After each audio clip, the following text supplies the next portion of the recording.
Hello दोस्तों, तो चलिए आज का वीडियो स्टार्ट करते हैं। उससे पहले आपसे रिक्वेस्ट है कि अगर अभी तक आपने चैनल सब्सक्राइब नहीं किया है तो प्लीज़ चैनल को सब्सक्राइब कर लीजिए और वीडियोस को भी ज़्यादा से ज़्यादा लाइक और शेयर करिए। क्वेश्चन नंबर 51 तक हमने लास्ट वीडियो में डिस्कस कर लिया था। क्वेश्चन नंबर 52 देख लेते हैं। भारत में द्वैध शासन पहली बार किसके अधीन लाया गया, यानी डायरकी जो था इंट्रोड्यूस किसके समय किया गया था भारत में। इसका मतलब होता है a government in which power is vested in two rulers और अथॉरिटीज, यानी द्वैध शासन प्रणाली। ऑप्शन ए इसके लिए राइट आंसर है। मोर्ले मिंटो रिफॉर्म्स जो थे, तो माफ़ कीजिए मॉन्टफोर्ड रिफॉर्म्स, यहाँ पर ए जो है ये गलत टिक किया गया है। तो मॉन्टफोर्ड रिफॉर्म्स जो थे उसके तहत जो था द्वैध शासन प्रणाली भारत में लाई गई थी। तो यहाँ पर देख सकते हैं आप, इनका नाम है मॉन्टेग्यू चेम्सफोर्ड सुधार अर्थात भारत सरकार अधिनियम 1919। तो मॉन्टेग्यू चेम्सफोर्ड सुधार अर्थात भारत अधिकार सरकार अधिनियम 1919 द्वारा भारत में जो था प्रांतीय द्वैध शासन प्रणाली की स्थापना की गई। यह एक ऐसी व्यवस्था थी जिसमें प्रांतीय विषयों को दो भागों आरक्षित और हस्तांतरित में बांटा गया था। तो इस अधिनियम में क्या क्या प्रावधान थे ये भी देख सकते हैं आप। भारत में प्रांतीय द्वैध शासन प्रणाली की स्थापना की गई। ये एक ऐसी व्यवस्था थी, मनोनीत पार्षदों और निर्वाचित सदस्यों द्वारा शासन किया जाता था। और इसके आप आगे देख सकते हैं, प्रांतीय विषयों को दो भागों और हस्तांतरित में बांटा गया था। इसमें विधायिकाओं का भी विस्तार किया गया था, महिलाओं को मतदान देने का अधिकार प्रदान किया गया और केंद्रीय सरकार जो थी उस समय अभी भी उत्तरदायित्वहीन बनी रही थी। 52 के लिए बी जो था राइट ऑप्शन था। एक और क्वेश्चन पूछा जाता है कि भारत में जो था द्वैध शासन प्रणाली पहली बार कब शुरू की गई और किसके द्वारा शुरू की गई थी।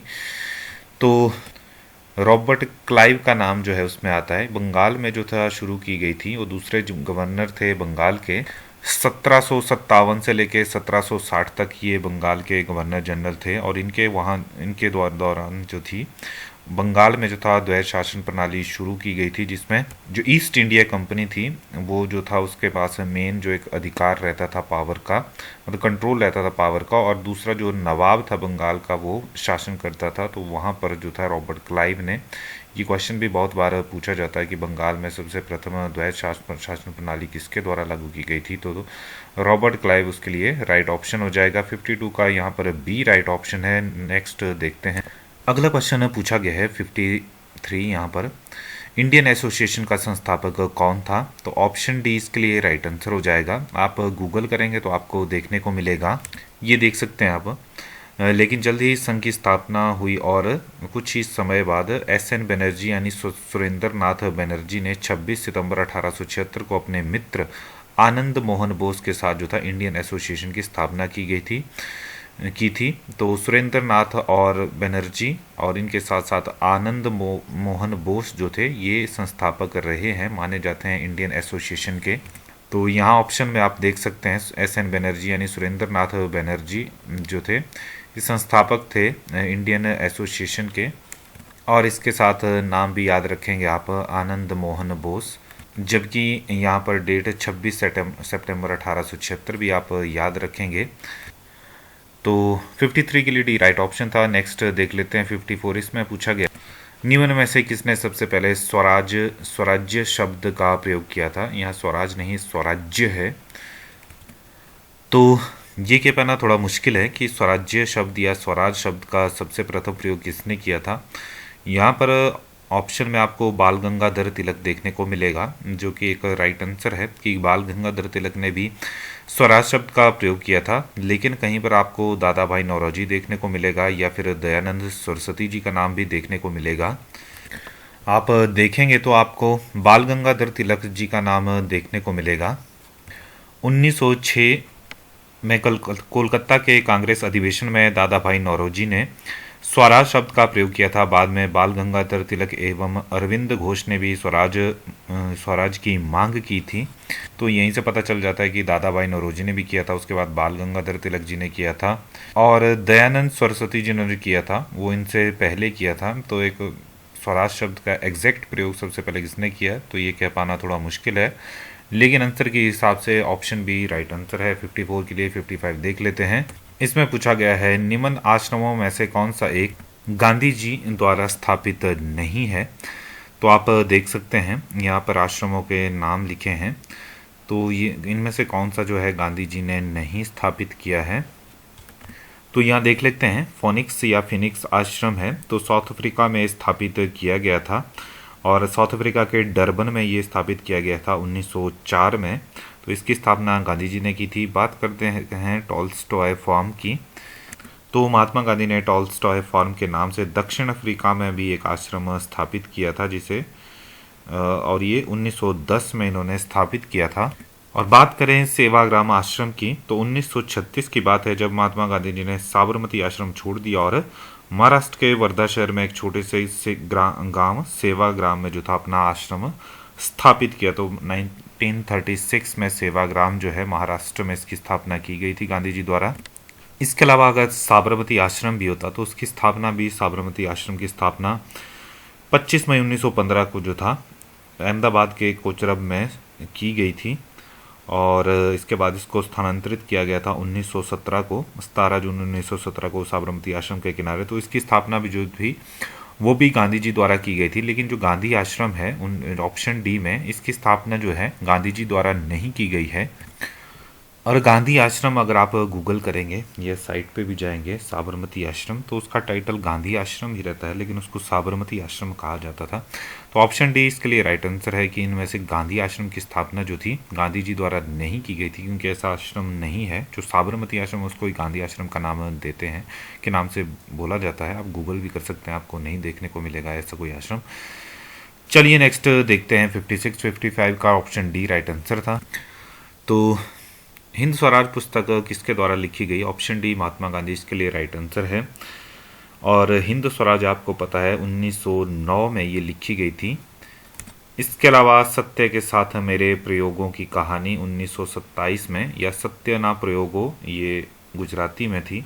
इसके अलावा मेरे सपनों का भारत 1947 में, और दक्षिण अफ्रीका में सत्याग्रह ये जो था 1928 में गांधी जी द्वारा लिखी गई थी। हिंद स्वराज जो थी एक लघु पुस्तिका थी और ये उन्होंने 1909 में लिखी थी।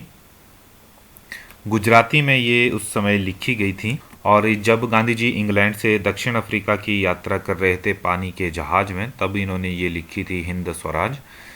चलिए नेक्स्ट देखते हैं 57। इसमें पूछा गया है बारडोली सत्याग्रह 1928 का नेता कौन था? तो जो बारडोली सत्याग्रह हुआ था 1928 में, उसके नेता कौन थे, ये इसमें पूछा गया 57 में।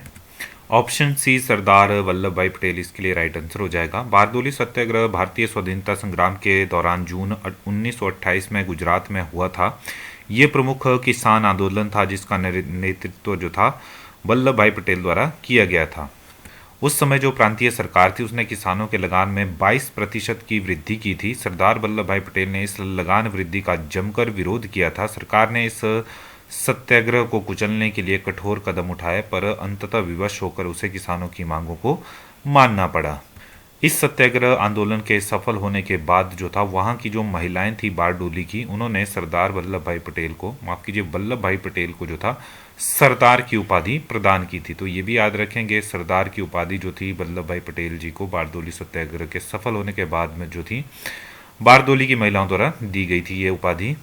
तो चलिए नेक्स्ट देखते हैं 57 का ऑप्शन सी राइट आंसर था। 58 में हमसे पूछा गया है 1906 में ऑल इंडिया मुस्लिम लीग की स्थापना कहाँ हुई थी? तो ऑप्शन बी ढाका, जो कि आजकल आपका बांग्लादेश में पड़ता है, उस समय भारत का ही हिस्सा था। तो वहाँ पर जो थी ऑल इंडिया मुस्लिम लीग की स्थापना हुई थी 30 दिसंबर 1906 को। ये तारीख भी याद रखेंगे आप, 30 दिसंबर 1906 एक सम्मेलन हुआ था जिसमें ढाका में जो था इसकी स्थापना हुई थी। ढाका के नवाब सलीम उल्लाह खां के नियंत्रण में किया गया था सम्मेलन, और इस लीग का संविधान 1906 में कराची पाकिस्तान में बनाया गया था। तो ये भी याद रखेंगे, जो मुस्लिम लीग था उसका संविधान 1906 में ही बना था और ये कराची में बना था, जो पाकिस्तान का हिस्सा है आजकल। इसका पहला अधिवेशन जो ऑल इंडिया मुस्लिम लीग का अधिवेशन था पहला, वो 1908 में हुआ था। ये भी आप ध्यान में रखेंगे। और ये कहाँ पर हुआ था? तो वर्तमान जो पंजाब है उसके अमृतसर में जो था वर्ष 1908 में ऑल इंडिया मुस्लिम लीग का जो था पहला अधिवेशन हुआ था। और पहले अधिवेशन की अध्यक्षता किसने की थी? जो मुस्लिम लीग का अधिवेशन था, तो इसका नाम, इनका नाम भी याद रखेंगे, आपने पहले भी पढ़ा होगा। आगा खान जो थे, आगा खान ने जो था पहला जो 1908 में अमृतसर में ऑल इंडिया मुस्लिम लीग का अधिवेशन हुआ था उसकी अध्यक्षता की थी। चलिए नेक्स्ट देखते हैं। 58 के लिए D Dhaka Bangladesh right option है। 59 है आज़ाद हिंद फौज या द इंडियन नेशनल आर्मी कब अस्तित्व में आई? 1943 को, मतलब कहाँ पर अस्तित्व में आई ये पूछा गया है। तो आज़ाद हिंद फौज की स्थापना जो थी 30 दिसंबर, माफ़ कीजिए, सिंगापुर में 21 अक्टूबर 1943 को, 21 अक्टूबर 1943 को सिंगापुर में जो था सुभाष चंद्र बोस ने आज़ाद हिंद फौज का गठन किया था। याद रखेंगे, ऑप्शन सी राइट आंसर है। इसके अलावा अक्टूबर के बाद दिसंबर में ही नेताजी उन द्वीपों में भी गया और उनका नामकरण भी किया। तो ये भी याद रखेंगे आप, जो नेताजी सुभाष चंद्र बोस थे उन्होंने अंडमान जो द्वीप है हमारा, इसका नया नाम जो था शहीद द्वीप रखा था, जबकि निकोबार का स्वराज्य द्वीप नामकरण किया गया था। 30 दिसंबर 1943 को जो था द्वीपों पर स्वतंत्र भारत का जो था ध्वज भी फहराया गया था। और नेताजी सुभाष चंद्र बोस ने आज़ाद हिंद फौज के जो थे मुख्यालय वो सिंगापुर, जो कि हमने अभी पढ़ा, जहाँ पर एग्जिस्टेंस स्थापना की गठन किया गया था। और रंगून जो बर्मा है यानी म्यांमार, वहाँ पर ये जगह पड़ती है रंगून। इन दोनों जगह पर जो थे मुख्यालय बनाए गए थे आज़ाद हिंद फौज के। चलिए नेक्स्ट देखते हैं। 59 का ऑप्शन सी राइट आंसर है। तो कौन थे? ऑप्शन सी जो है वी.के. कृष्णा मेनन जो थे वो रक्षा मंत्री थे जब भारत चीन युद्ध हुआ था 1962 में। यहाँ पर राइट में देख सकते हैं आप, इनका फोटो भी है, वी.के. कृष्णन मेनन, और यूनियन डिफेंस मिनिस्टर रहे हैं भारत के ये। और ये पंडित जवाहरलाल नेहरू के टाइम जो थे यूनियन मिनिस्टर रहे हैं। इनका ऑफिस देख सकते हैं आप, 1952 से लेकर 1962 तक ये डिफेंस मिनिस्टर रहे हैं। चलिए नेक्स्ट देखते हैं। 60 के लिए ऑप्शन सी राइट आंसर था। 61 देख लेते हैं। माउंट आबू का जैन मंदिर जो है वो किससे बना है, ये पूछा गया है क्वेश्चन में। तो माउंट आबू जैन मंदिर या दिलवाड़ा जैन मंदिर, तो दिलवाड़ा जैन मंदिर जो है 5 मंदिरों का एक समूह है। ये राजस्थान के सिहोरी जिले के माउंट आबू नगर में स्थित है। इन मंदिरों का निर्माण जो था 11वीं शताब्दी से लेकर 13वीं शताब्दी के बीच में बताया जाता है। यह शानदार मंदिर जैन धर्म के तीर्थंकरों को समर्पित है। दिलवाड़ा के मंदिरों में विमल शाही मंदिर प्रथम तीर्थंकर को समर्पित सर्वाधिक प्राचीन मंदिर है, जो कि 1031 ईस्वी में बना है। तो यहाँ पर देख सकते हैं, आप पढ़ सकते हैं। तो इसमें विमल शाही मंदिर प्रथम तीर्थंकर को समर्पित है और ये सबसे प्राचीन भी है, 1031 ईस्वी में बना है। 22वें तीर्थंकर निमिनाथ को समर्पित जो है लुनवाहनी मंदिर भी काफ़ी लोकप्रिय है। ये मंदिर 1231 में वास्तुपाल और तेजपाल नामक 2 भाइयों द्वारा बनवाया गया था। दिलवाड़ा मंदिर जो है परिसर में 5वां मंदिर जो है संगमरमर का बना है। मंदिरों के यहाँ पर देख भी सकते हैं आप दिलवाड़ा मंदिर का इतिहास, यहाँ पर पढ़ सकते हैं। इस मंदिर का निर्माण 11वीं और 13वीं शताब्दी के दौरान राजा वास्तुपाल और तेजपाल 2 भाइयों ने बनवाया था। विमल शाही मंदिर है, इसके बारे में पढ़ सकते हैं आप। इसके अलावा लूना वसाही मंदिर है, पितलहार मंदिर है, श्री पार्श्वनाथ मंदिर, श्री महावीर स्वामी मंदिर। तो ये संगमरमर से बने हैं, स्पेशली सफ़ेद मार्बल से संगमरमर से बने हैं। तो ऑप्शन डी जो है मार्बल, इसके लिए राइट आंसर हो जाएगा 61 का डी। चलिए नेक्स्ट देखते हैं। 62 हिमालय की रानी है, तो कौन? ऑप्शन बी जो है इसके लिए राइट आंसर हो जाएगा। दार्जिलिंग को हिमालय की रानी कहा जाता है, गूगल करेंगे आप। इसके अलावा थोड़ा डीप में देखेंगे आप, तो दार्जिलिंग को हिमालय की रानी का खिताब मिला है। यह हिमालय विशेषकर जो है आपका कंचनजंगा पर्वत का सबसे अच्छा दृश्य है। कंचनजंगा दुनिया का 3रा सबसे ऊंचा पर्वत है। दार्जिलिंग की सीमाएं जो है नेपाल और भूटान से लगती हैं और यह पूर्वोत्तर भारत में पश्चिम बंगाल राज्य के उत्तरी क्षेत्र में स्थित है। पश्चिम बंगाल नहीं, सिक्किम के उत्तर पश्चिम भाग में नेपाल सीमा पर स्थित है आपका कंचनजंगा। याद रखेंगे आप, कंचनजंगा की जो आपकी चोटी है ये जो है आपका सिक्किम जो राज्य है उसके अंतर्गत पड़ती है और दुनिया की तीसरी सबसे ऊंची चोटी भी है, पर्वत चोटी। और इसकी ऊंचाई 8,586 मीटर है, ये भी याद रखेंगे। जबकि K2 या गॉडविन ऑस्टिन जो है ये 8,611 मीटर जो है कराकोरम श्रेणी की सर्वोच्च चोटी है, जो कि भारत की सबसे ऊंची चोटी भी है। तो K2 या गॉडवाना ऑस्टिन सबसे ऊंची चोटी है, जबकि सिक्किम की कंचनजंगा तीसरे नंबर की सबसे ऊंची चोटी है। 62 का भी राइट ऑप्शन था। 63 देख लेते हैं। बुरहानपुर घाटी अवस्थित है, तो कहाँ पर है बुरहानपुर गैप सिचुएटेड? तो आप याद रखेंगे मध्य प्रदेश इसके लिए राइट आंसर है। भारत के मध्य प्रदेश राज्य के बुरहानपुर जिले में स्थित एक नगर है। ये जिले का मुख्यालय केंद्र है और ताप्ती नदी के किनारे पर ये बसा हुआ है। और ये मध्य प्रदेश के जो सतपुड़ा रेंज है या सतपुड़ा पर्वतमाला है वहाँ पर स्थित है ये बुरहानपुर घाटी। तो ऑप्शन बी जो है 63 के लिए राइट ऑप्शन था। 64 देख लेते हैं। अगला क्वेश्चन पूछा गया है, निम्न में से कौन सी प्रायद्वीपीय भारत की सबसे बड़ी नदी है? तो यहाँ पर ये नहीं पूछा गया कि भारत की सबसे लंबी नदी कौन है, तो उसके लिए तो आपका ऑप्शन जो गंगा है वो राइट आंसर हो जाएगा। यहाँ पर प्रायद्वीपीय भारत की सबसे बड़ी नदी पूछा गया है, तो ऑप्शन ए गोदावरी इसके लिए राइट आंसर हो जाएगा। ये जो गोदावरी नदी है ये प्रायद्वीपीय नदी प्रणाली की सबसे लंबी नदी है भारत में। इसे दक्षिण गंगा की भी कहते हैं, तो ये भी याद रखेंगे आप। गंगा सबसे बड़ी नदी है और प्रायद्वीपीय भारत की सबसे बड़ी नदी गोदावरी है, जिसे दक्षिण गंगा के नाम से भी जाना जाता है। यह पश्चिमी घाट में, ये कहाँ से निकलती है? पश्चिमी घाट में त्र्यंबकम पहाड़ी से इसका उद्गम होता है और महाराष्ट्र में नासिक जिले से ये गुजरती है और इसके साथ ही फिर ये बंगाल की खाड़ी में जाकर गिर जाती है, वहाँ पर मिल जाती है समुद्र से। और तो बात करें प्रायद्वीपीय भारत की नदियों के बारे में, तो सबसे बड़ी नदी तो आपकी गोदावरी हो गई। इसके अलावा प्रायद्वीपीय भारत में नदियाँ हैं, उसमें नर्मदा नदी आती है, तापी नदी आती है, कृष्णा, कावेरी और महानदी, साथ साथ गोदावरी। तो आपकी 6 नदियाँ जो है मुख्य नदियाँ हैं प्रायद्वीपीय भारत की, नर्मदा, ताप्ती, गोदावरी, कृष्णा, कावेरी और महानदी। तो इन 6 में से जो है गोदावरी सबसे लंबी नदी है प्रायद्वीपीय भारत की। चलिए नेक्स्ट देखते हैं। 64 का ए राइट ऑप्शन था। यहाँ पर पूछा गया है साल प्रोडक्शन में भारत में अग्रणी राज्य कौन सा है? बी जो ऑप्शन है 65 के लिए राइट आंसर है। मैं बहुत ट्राई किया गूगल करने का, लेकिन मुझे ऐसा कुछ मिला नहीं। आंसर की के हिसाब से 65 का बी राइट ऑप्शन है। आप कुछ जानते हैं तो प्लीज़ कमेंट करिए क्वेश्चन नंबर 65 के बारे में। पर जब आप साल फॉरेस्ट या साल की जो लकड़ी है उसके बारे में, ट्री जो है पौधा होता है, उसके बारे में सर्च करेंगे तब आपको मध्य प्रदेश देखने को मिलेगा।